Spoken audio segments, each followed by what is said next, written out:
Vamos começar?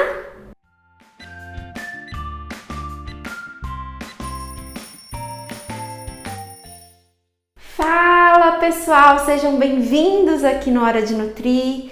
Eu sou Gislaine Andrade, sou nutricionista e tem mais um vídeo chegando para você aqui no canal.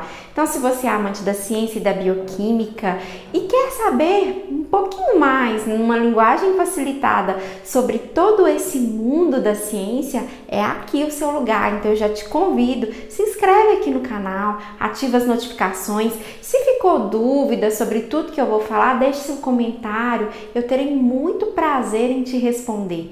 Então, sem mais delongas, quero falar hoje sobre nosso assunto leptina, um dos hormônios envolvidos no processo de emagrecimento, relacionados muito com o tecido adiposo.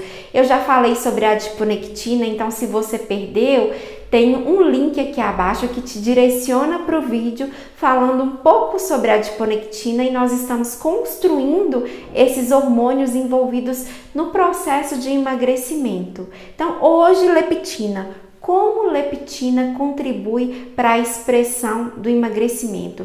A propósito, o que é leptina? Então, leptina, ela é um hormônio produzido e secretado principalmente pelo tecido adiposo, e ela atua como regulador do apetite. Principal função da leptina é regular o nosso apetite. Por isso ela é tão importante quando se fala no contexto emagrecimento. O tecido adiposo branco, de um modo geral, ele é o principal envolvido no processo de produção de leptina. A maior parte da leptina é produzida por ele, principalmente. Mas estômago, placenta, tecido adiposo marrom, músculo esquelético e glândula mamária também conseguem ter nessa mínima quantidade a produção de leptina, desse hormônio importante no controle da fome. O seu pico de liberação, ele acontece principalmente durante a noite, e nessas primeiras horas da manhã a gente também tem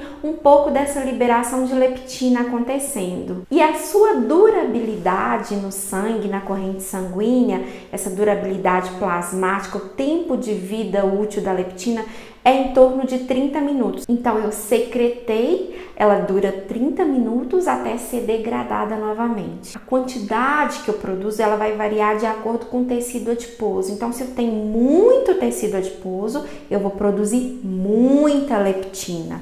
Então, essa concentração, essa quantidade produzida, ela varia pela quantidade do tecido adiposo que o meu corpo tem. Mas, o que pareceria ser benéfico, ou seja, se eu tenho muito tecido adiposo, eu vou produzir muita leptina, logo menos fome. O que teoricamente pareceria ser benéfico, na verdade não é. Por quê? Porque ocorre, à medida que eu tenho muita produção, ocorre uma diminuição da sensibilidade dessa leptina, semelhante ao que acontece na insulina. Quando eu produzo muita quantidade, essa sensibilidade, essa leitura da célula, ela fica prejudicada. Os receptores não conseguem ter tanta habilidade nessa leitura, e isso vai resultar na incapacidade do meu corpo de detectar saciedade, ou seja, o meu corpo não consegue identificar a expressão de que eu já estou saciado porque não conseguiu fazer a leitura da leptina em excesso que eu produzi. Logo, altos níveis de leptina não vão promover uma menor resposta da fome. Existe um descontrole funcional acontecendo aqui. E essa leptina, esse hormônio tão importante, ele interage com diferentes sistemas neuroendócrinos, fazendo esse controle da fome. Dentre eles, a gente tem o neuropeptídeo Y. É um peptídeo, um pequeno fragmento que nós conhecemos como neuropeptídeo Y, que é sintetizado no hipotálamo. Então, o hipotálamo é responsável por produzir esse neuropeptídeo Y. E qual seria essa relação? Tanto a deficiência como a resistência à leptina promovem uma superexpressão do neuropeptídeo Y, ou seja, a deficiência ou a resistência à leptina eu produzi muito, não tive sensibilidade na leitura dela, então demonstra uma deficiência. Isso superestimula o neuropeptídeo Y, induzindo maior fome, maior apetite. Ou seja, em outras palavras, a leptina diminui a fome quando ela consegue sinalizar para o cérebro que os estoques de energia estão ok. Mas quando ela não consegue ter essa sinalização porque ela tem muita quantidade sendo produzida, eu exerço o contrário. Eu faço um estímulo de um neuropeptídeo que vai me induzir maior expressão de fome. Então acontece um desequilíbrio metabólico. Essa resposta entre neuropeptídeo Y e leptina, ela fica em descontrole. Então vamos para estudos? Alguns estudos com camundongos mostraram que a leptina, ela tem toda uma característica de um hormônio anorexígeno, ou seja, ela vai induzir maior saciedade e menor fome, mas que ela poderia produzir um sinal orexígeno que induz maior fome, maior compulsão, maior vontade de comer quando ela se encontrasse em déficit ou em diminuição de sensibilidade, que a gente chama de resistência à leptina.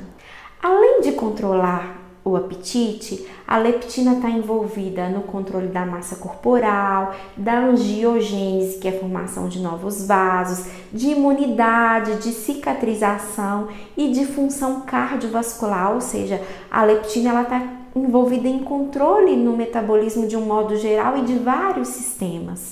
Alguns fatores podem diminuir a expressão gênica para formar leptina, então, consequentemente, eu tenho uma menor circulação plasmática de leptina. Então, diminuir a concentração de leptina, em alguns casos, quando se faz um estímulo exagerado, pode ser bom. Então, jejum prolongado pode diminuir, exercício físico moderado ou intenso, exposição ao frio, fumo, cigarro, claro que eu quero só citar isso, ninguém vai fumar para esse objetivo, pode diminuir a produção de leptina. Então, fica a dica, jejum, treino e às vezes a indução do frio pode diminuir esse exagero na produção de leptina.